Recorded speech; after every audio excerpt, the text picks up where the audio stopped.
And they were like, you have another sister that you don't know about. You have a secret sister. I've been dressed in pink leotards and a diaper doing 30 singing telegrams in February in Chicago. The only person who was there was John Houseman, who was the founder of the school. And now you're a Disney princess, is that right? Am I phrasing that correctly? That's absolutely right. And that's another wish I had. So the universe, gives you what you want in mysterious ways. Love, love, love. Oh, love wins, love wins. No, because love is conditional. Because love is based on the contingency that you can accept that person for whoever. It's about forgiveness. Right. That's what America needs to find. Yeah. It ain't love. Because I don't know if you know this, but I think very few of us in the world have found a dead body. Probably not, and probably Right. not under the circumstances that I found it. Sure, so what was the deal? Join us for all this and more on At the Elephants with Rob Morris, available now on YouTube and iTunes podcasts. Share, like, subscribe, now. Come on, get to it. Do it, you want to.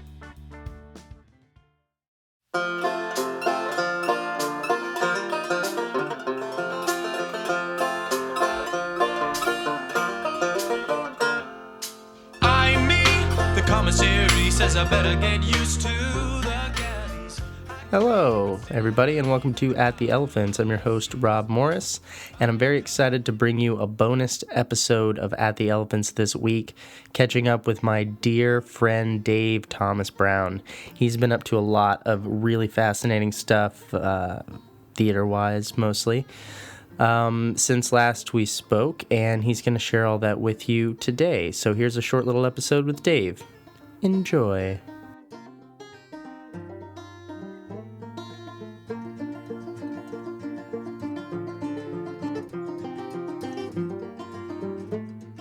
Hey, Dave. Hi, buddy. Is your phone on silent? Yeah, it's on silent. Mine's on silent, too. Let's put it on. I've made that mistake before. Do not disturb. Totally. So last time we talked about you were nobody. But now... what a thing to say. You know I don't feel that way, but I know. But categorically speaking, you've taken some leaps and bounds since last we spoke. Yeah, sure. In your work. Yeah. I've gotten opportunities, some cool opportunities, and gotten to work on some really cool, exciting things that I just sort of feel very lucky to have been a part of. So the last thing I think we talked about was Spring Awakening, probably? I think I had just come from San Diego and doing Spring Awakening at Signet. Right. I think that's what happened. And then you got back to the city. Mm-hmm. And it was not long after that you stumbled onto what? So I guess I was probably in the city for about a month, and then sort of being like, woe is me, what am I doing? I'm so sad, I miss everybody, I'm not going to be able to survive, this business sucks. And then I happened to go to, or I got called in to go in for Heather's the Musical off-Broadway. And I got that part. Which part's that? JD, the psychopathic Doc Martens wearing, trench coat wearing kid who blows up the school. That's based Slater? on Christian Slater's part. Christian Slater, Christian, as he's known in Sweden. Right. No, it's actually Christoph Waltz. It's his Christian Slater. Christoph Waltz is JD. No, and I... Hollywood made a mistake. Yeah. And actually, Christian Slater's mom happened to be at the first performance that I ever did of Heather's. Really? Yeah. And she came backstage after the show, and I was like, oh, that was my first performance that you just saw. And she was very sweet and stuff. But she was wearing a trench coat. And For real? JD's trench coat is the iconic image. Yeah. And I was like, you wore a trench coat to the show. And she was like, oh, this was totally by accident. I was like, you are a liar. You are a bald-faced liar. You are Christian Slater's mom and a liar. But she's also a very famous casting director, too. Really? Yeah, and a really, really sweet lady. But, yeah. But you weren't the first guy. I was not. You were number two. I was number two. Two. So, a guy named Ryan McCartan, who did Heather's out in Los Angeles, was at the Hudson Theater in Los Angeles. That's where it started. Then it came to New World Stages off Broadway. Ryan left month or two after it opened, and I took over in May, and I ran it until August when we closed. What was the feedback like? It was really, really strong. I mean, it started to... The movie has a cult following. Right. And throughout the process, we developed a real cult following, mostly of teenage girls. Yeah, I was going to say, being your friend, we've always been buddies on the social media, Facebook and the like. Yep. And I noticed, after you got the Heathers gig, a very sharp spike in your Instagram numbers. Well, I think like, we've, us average folks are doing like 50, 70 a hit on a good pick. And all of a sudden, Dave's, I'm like, just scrolling through my feed, and I'm like, Dave's got like 300, 400, 500 right. like likes on his pictures. What the hell is this? I mean, that's when because mostly that's when I was posting consistently about Heathers, and like people are just like really became obsessed with the show. I mean, the music is so iconic. I mean, it's written by Larry O'Keefe and Kevin Murphy, and directed by Andy Fickman, and they made a hit. I mean, and it resonated with kids, not kids, but it resonated with teenagers in high school, and it's very like in the same way that Spring Awakening does in a way. You know, it's so funny to me because I knew Heathers before I knew this other thing I'm going to reference. But so I told you that some kids did it at Intensive Arts last year. Yeah. An intensive arts cut. Yeah. And I heard one of them explaining it to one of the other ones, all of which are at least they're like 4 or 5 years younger than me. And which is not a huge difference, but it was enough that they were trying to explain it to someone who was then a couple of years younger than them. And they were like, it's Heathers. And they were like, what is that? And they're like, it's like Mean Girls in the 80s. Yeah, exactly. Right. And I was like, that is kind of what it is. But I'm like, in my head, I was like, it feels weird to say that this is that when you're going backwards. Because you're like, no. Mean Girls is Heathers in 2005. Yes, correct. That's how I think about it. Well, and coincidentally and controversially, Daniel Waters wrote Heathers, and his brother helped write Mean Girls. Oh, really? Yeah. And along with Tina Fey? There's a little contention, yeah. Wow. Yeah, and... so it runs in the family, these terrible young people. Yeah. And love in the face of it. There's a Mean Girls musical in the works right now. Really? Yeah. That's exciting. Yeah. And, yeah. You think Lindsay will do it? Do I think that? Oh, probably not. But... she'll want to do it. But Tina's working on it with... Nell Benjamin, who is Larry O'Keefe's wife. Larry O'Keefe and Nell wrote they wrote Legally Blonde. Got it. Together. And she's written all kinds of great, they're all amazing. They're both just an amazing power couple. But anyway, Heathers was just so awesome to do. And, I what's cool is, like, I got to drop into a show that was already becoming a hit. Right. I came in about 3 weeks. Slope. I came in about 2 or 3 weeks after the album was released. So I wasn't on what is cleverly titled the world premiere cast recording as opposed to the original cast recording, because they want to, if something happens in the future with it, they want to have another cast recording. They've done that with several off-Broadway shows have had 2 different cast recordings. So cross fingers on that. But, it was so cool to be able to drop into a show that was already like, I really didn't have to help build it from scratch, which was a cool experience. I got to get dropped in. It was 10 days from when I got the job offer to when I went on stage and did the role. Wow. So, yeah, I mean, it was awesome. Like, that's the way you want to do a show. How long did you work all day when you got 10 days to figure that out? I mean, all day mostly, and then working at home. What's the hours on that day? So you did 10 days of what? 10 days of, like, me waking up at, like, 7 in the morning, working my lines, rehearsing from 10 to 5 with the music director, and then I would, I could only, because of equity rules, I can only work so much with the cast. Right. So I didn't get a full put-in rehearsal till the afternoon before I went on that night. Wow. So I didn't get to act with the cast. But I watched it from the wings every night. So I got to, like, follow. You scared as shit, So I got man? to, yeah, I mean, I knew I could do it. Like once I saw the show and I was like, okay, I could do this. Right. And then I just watched it religiously. Like I became a fan of the show from the audience for 10 days. Right. And got to watch 16 performances. That's which is interesting awesome. because I've always considered that kind of in my head, and I think this is a little bit of me being naive, but I always considered it kind of a cop-out when you hear someone who's like in Harry Potter say like, yeah, I never heard of the books, but then when I got the job, I became a huge fan. And you in your head, you're like, okay, no, you're not. No, you didn't. Funny. It's not fair. It doesn't work that way. Yeah. You're not a huge fan because you only got this thing because of that. But when you have to spend, for example, you got put in very quickly, but like, let's say you're a professor or whoever in the Hogwarts universe and you get that job.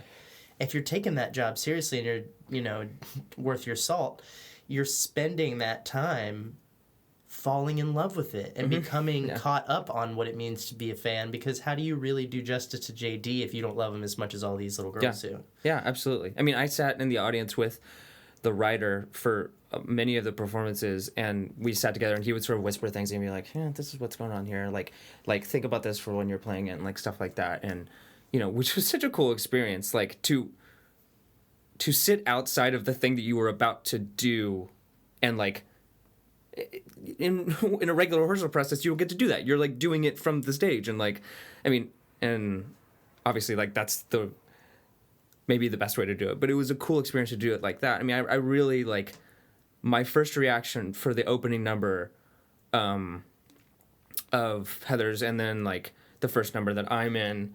I mean, I don't know if you want to like play some of it or something, but like that song ended and I just was like, I turned to the writer and I was like, I get to do that every night? And then I was like giddy. Like, I mean, I was like a little girl. Like, I can totally see from the audience perspective, like how much fun that show was. And I was kind of the envy of the rest of the cast, because we would be talking and they'd be like, I really wish I could see this show. Right. I mean, whenever I'm doing a great show like that, and we all agree it's a great show, the consensus is like, shit, like we don't get to see this. Right. Like we get to like do it, but we don't get to see it, which is I mean, that's an embarrassment of riches to be able to say something like that, but it's cool. No, I think it's an important and powerful moment anytime you're working as an artist, is when you have, it's kind of, when you're working at any kind of artist, you're always pushing against people's conventional idea that you are dumb and that is not a financially sound way to live your life, and it's risky and all this kind of stuff. And when you have these moments when it really works and you're getting paid, you're like, oh man, this is worth all of the work. Yeah. I showed you Lil Dicky in New York, maybe. Mm-hmm. Brandon and I went to his first concert, new rapper, love him. Yeah. He's got a song on his new album, which is all about him coming out as a rapper and giving up on, he's like, went to a good college in Virginia and like was going to business school and stuff and was like, I'm going to go be a rapper. And one of the last songs on the album is called, it's like, the title is weird, but the chorus of it is Getting Paid for That. And it's like, I'm getting paid for that? Yeah, right. Like, and he goes on this long list of stuff. Like, one of the things is like, the other day, I was getting paid in Miami just to chill up in the club, not even rapping, and I was getting paid. I think I did a good job. Yeah. It's like, there's these moments where you're just like, this is totally worth all the time and effort I put into it. You've been working on doing this for a long ass time, dude. Yeah. It's something that's been coming up recently. I'm like, every time I'm like, I've been working really hard for this. It's like, one, I'm like a privileged white dude who went to a really cool school, and and I'm a white dude. Like my life has not been the hardest. Right. In the grand scheme of things, you I really realized realize that. That. This stuff in your 20s. We're talking like, there's other people who have to wait till they're much older. But that said, I have been in New York for a while, and like it's nice to see like the work that the hard work and the depression and the 40s and the packs of cigarettes and like all that stuff, like turning into something that's like it's happening. And that doesn't that's a lot more than just like I turned it on and it magically fell into place, but like it happened, and I'm trying to like stay humble about it, but I am really excited because things are going in a cool direction, and I'm getting to work on things that make me happy and I'm getting paid to do it. So I'm not. I really don't have a place to So, complain. That being said, Yeah. next step, Heather's closes. Heather's closed. How long before Georgie McBee? So Heather's closed, and I really sort of like went through about like six. I mean, not even 6. Probably more than that. Like 9 months of like I worked on some things. I did some readings. I came really close to some big jobs and just sort of painfully close to some big jobs that was like, all right, pick myself back up. Here we go. Like whenever my agent and I talk, like we finish the email, it goes onwards. That's how we finish it. Like, nice, cool, onwards. Here we go. And that's encouraging. That's why I have a really great agent who I love. And so there was, and then I got to work on a show where I played a young Alexander Hamilton, no relation to Hamilton the musical, but a really sort of fun story about this kid who, like, it's like, I don't know, it's like Indian in the cupboard or something. Like, kid in modern day who's like, Hamilton was an immigrant kid who came, and so this show is about this immigrant kid who comes and lives in New Jersey, and Alexander Hamilton came to New Jersey, and that's where he tried to like cut his teeth. And it's about this kid, and like he like has to write this paper and a letter to Alexander Hamilton to be like, to learn something about you, like, dear Alexander Hamilton, this is what I do. A school assignment. Then he goes to the Alexander Hamilton Museum and like puts the letter inside like Hamilton's actual desk. Like, what if you wrote back? And he writes back. And like I'm on the other side, like through time. We're communicating like through time, and he's like, my Alexander Hamilton, who's like vaguely sort of has like he would sort of have like a weird British accent, but I'd be like, dear Christian, I hope this finds you well. I don't know what a Google is, but I hope it's serving you well, or something like that. It was like just sort of like wonderful jokes like that, and the modern day things. And he was like, "Are you writing this?" No. This was commissioned by this playwright in New Jersey and directed by my good friend Kel Haney, and it was a really sweet, short, great experience. And then after that, searching for jobs, and. Then I was cast to go out and do Dogfight the Musical in San Diego. And I was planning on doing that. And a week before I was supposed to leave, I got the offer to do The Legend of George McBride at MCC in New York City. So I was so, the sickness in my stomach to have to like call Signet and call Sean Murray and be like, I got this job, like I have to give this, I have to stay here. And it like broke my heart, and I was so scared to talk to Sean. I thought he would never talk to me again. And on the other end of the line, let me guess, Sean Murray's as awesome as we think he is. Sean Murray is 10 times as awesome as we think he is. And he was like, you should be so excited. I'm so proud of you. What a great guy. And I was like, just like weeping. I gotta get that guy on the show. You got to.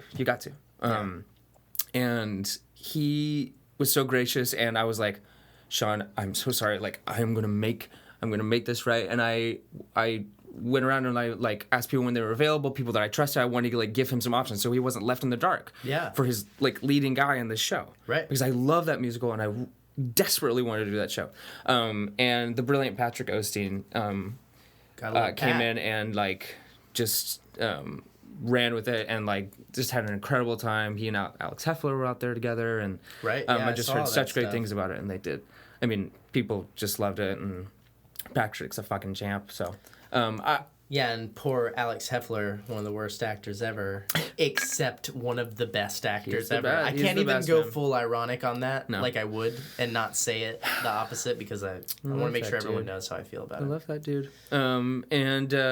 But we were sad not to be able to. We should all do a play together. We'll talk about it later. We'll talk about it later. We were so excited to do that show together. So that was also sad, because we were going to be playing Marines, so we like worked out together. Right. And then like a week before, I was like, "Hey, dude, so I'm," and then what a reason to quit on the military play. Like, I'm really sorry, guys. I know I've been working out hard. I've signed up. Right. I'm ready to ship out. Right. Unfortunately, I have to stay here and dress like a woman. Yeah, exactly. And drop about 15 pounds to do that. Like, by the end of the show, like, I was about 10, 15 pounds heavier than or just, like, even more muscle. But, yeah, George McBride. So talk to me about Georgia McBride. What's that like? For those who maybe didn't catch it in its limited run. George McBride's the story about sort of a kid and not a kid. I mean, he's like 23, happily married to a woman, and he does this Elvis impersonation at a dive bar in the Panhandle of Florida, in Panama City, and it is a dump. And he's like really eager and really energetic. Does this Elvis act, has this like new Elvis jumpsuit, and it's just the act's just not bringing in anybody, and he's the eternal optimist. I mean, Casey is the eternal optimist. Blah blah blah blah blah. The owner of the club realizes he's not making any money, brings in a drag act. One night, one of the drag queens passes out drunk. Casey is sort of forced to go on stage and drag, or he's going to be fired. And he goes on stage, performs, realizes he's kind of good at it, hides it from his wife, becomes the greatest drag queen of all time. His wife finds out, and then he apologizes for lying to her, and they live happily ever after doing a drag act in Florida. That is a very condensed, very unnuanced summary. Well, this is a short show. But it is an incredible play. It was really, really, really well received. I mean, I was walking in heels for months and months, and got like dancer fit, and like really learned to dance, and really learned to like sort of deepen and embrace this sort of like really cool, strong, feminine side of me. And do you feel like you're getting the second wave of training? Yeah, this was because you playing music in this, right? You're playing guitar. I did play. I mean, a lot of drag is lip sync, so it's a lot of lip syncing to like Faith Hill and Loretta Lynn and Dolly Parton and like this coming from the guy who spent college, and when he was really bummed out, he would put on his tall lace-up moccasins that went all the way up to his knees. Oh God! And then his skinny jeans, and he would go get in the car and drive around blaring Shania Twain to cheer himself up. Man, I am a straight man, and I make no case for it. Not really. I make no case for my heterosexuality, but except for and you know what would really throw people off the scent is if you had like a smoking hot girlfriend. Oh wait, I do. Like to the point where she's so pretty, people are like, I wonder if he's trying to compensate for something. I wonder if that's what it's about. Well, she just only recently found my lace-up moccasins in my apartment. She was like, "What the fuck are these?" And I was like, "It's a long story. I like keep them as a joke for like anytime there's like a weird Halloween party. I haven't. I like how you're so defensive when like we were around and we made fun of them. You're like, they're moccasins, dude. Whatever. You were like so not ready. You didn't need to defend yourself to us, but to Amelia. Boy. You can talk about her. She went to the school. She did. Tell us about your lovely lady. My lovely lady. We sort of met when I came back to from Winston, and I came back down to take pictures because I also do headshot photography, and Loyal listeners know that already. Loyal listeners know. And long story short, we fell in love, and we've been together for 2 years now, and which is time has passed. She's an incredible wig and makeup person, and she builds wigs and runs wigs, and she is just really good at what she does. She's doing a show. She's been touring basically since she got out of school. She supervised the Flashdance, the musical tour right out of school, and then she worked up at Bard College. She worked in Shakespeare in the Park. She worked on SNL. She's built wigs for SNL and ran SNL. Say SNL again. SNL. Okay. Is that Saturday Night Live? Saturday Night Live. Okay. And what day is that on? Saturday. It's in the evening. Right. It's later in the evening. It's Saturday night. Right. And she is right now working on a show called First Daughter Suite, supervising a show at the Public. I'm familiar with it. Yeah. Barely 2 years out of school and supervising a show at the Public. So very, very, very, very proud of her. And she's a pro. And it would be really cool if the two of you could work together on something. since she's been touring, you've been in the city. Yeah. Thoughts about that? Yeah. Newsflash. We are doing that. We're going on the first national tour of the Bridges of Madison County. She is supervising the wigs, and she's playing the Meryl Streep role. She's playing the Meryl Streep role. That's right. I am playing Clint Eastwood, and no, she's doing all the wigs. She's doing her for the wig show, thing, and who are you playing? I'm playing Michael. I'm playing the son of the unhappy couple, and my mom cheats on my dad. It's and Robert Kincaid, right? Yeah. And then what's the woman's name? Francesca. Francesca. And so you're Francesca's kids? Yeah, I'm Francesca's in the future. Because no, isn't that how? No. The movie is. It's framed that way. Well, maybe, but the show is that. I mean, basically, she was a Italian war bride, right. And he was a GI, and he brought her back to Iowa, and she's fucking bored, and just like she's coming from Italy, right? It's a big culture shock, and so she's sort of like had his kids, and I'm one of the like. Basically, the children are the embodiment of her unhappiness, which is a really fun thing to put in your resume. Are you getting to play your normal type? Are you like 13? Rob, I'm 16. And you're 16? Yeah, nice. I'm 16. So it's gonna be a lot of pushing the hair down and right. It's a lot of like indignant kid, and he's sort of he like goes. They like go. The reason the affair happens is because they go to kind of a punk. But they go off to the dad and the daughter and the son all go off to the state fair, and she has an affair with a National Geographic photographer. Right. And they sing the most beautiful songs in the world, written by Jason Robert Brown, who won the Tony Award for the score, which is an incredible score. So Jason Robert, Robert Brown. It's just. We get to sit backstage and listen to these. I mean, I'm also singing them, but the most amazing songs are between the couple, and they're just like these songs that like make your skin tingle. I mean, unbelievable music. And also, like, I'm touring with my girlfriend, and like the final song is "It All Fades Away But You," and it's like the most beautiful love song of all time. So like, if we ever have a fight during the day, we get to end it being like, "I'm so sorry, I'm so sorry.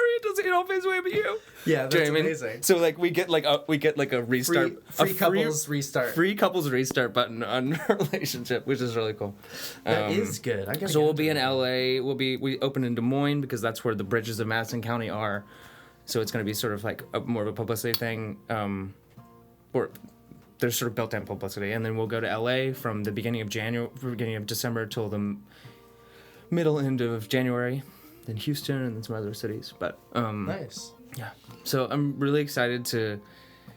Excited to be in like some of those. I mean, we're gonna be in the Amundsen in Los Angeles and like some really cool, big, awesome theaters. That's like theaters that bigger theaters than ever would be in New York, even on Broadway houses. Yeah, totally. Just because there's the real estate for it. Yeah, exactly.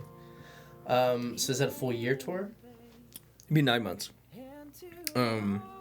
Yeah, and. We've got some other things in the works and that I can't exactly talk about. Yeah, that's always the most exciting stuff. But I'm excited. I'm excited to be like gainfully employed for. I don't know how long. So I'm very excited about that. And But it sounds like you might have the next year mapped out. I think I have the next year mapped out. Yes. That's pretty cool. Yeah, that's more than most working actors can say. Sure. Yeah. I mean, I like I said, I count myself very, very lucky, and I've worked hard, but some really cool things have lighted upon me, and I feel very, very happy about that. Well, that's great, man. Yeah, dude. Thanks for talking to me, Dave. You got it, buddy. I appreciate it. Of course, my friend.